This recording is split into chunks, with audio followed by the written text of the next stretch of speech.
Oke, kita akan masuk ke bagian yang inti banget dari presentasi ini. Kita akan ngebahas tentang protokol bridge MQTT sama showcase dari demo yang udah saya siapin. Jadi di bagian ini kita akan bahas gimana caranya si device akan berkomunikasi sama Google Cloud IoT Core. Nah, ini ada penjelasan sedikit tentang MQTT Bridge. Jadi MQTT Bridge itu sebenarnya kalau seandainya teman-teman familiar dengan message broker kayak PubSub atau kayak Kafka atau kayak MQTT, kayak apalagi ya contohnya yang lain, ada RabbitMQ dan lain-lain, itu sebenarnya sama konsepnya. Dia adalah publisher dan subscriber. Jadi ada sistem yang akan nge-publish message dan ada di sisi lain sistem yang akan nge-subscribe message. Nah, si MQTT ini dipakai di Google Cloud IoT Core sebagai salah satu protokol bridge. Kenapa? Karena MQTT ini ringan banget dan cocok aplikasinya untuk IoT, ketimbang kalau kita pakai Kafka atau PubSub untuk komunikasi langsung dengan device. Nah, di sini si MQTT sendiri itu punya 3 level of quality service.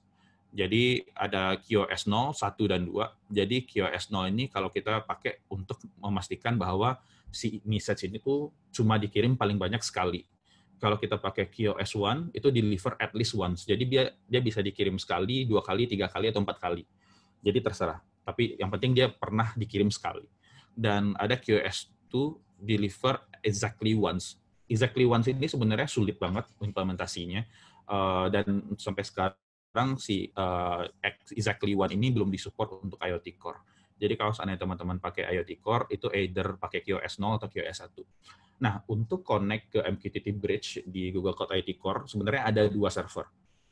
Server yang pertama adalah mqtt.googleapis.com, either itu di port 883 atau 443, atau ada satu lagi domain yang LTS, long term support. Jadi ada MQTT 2030 ltsaps.go.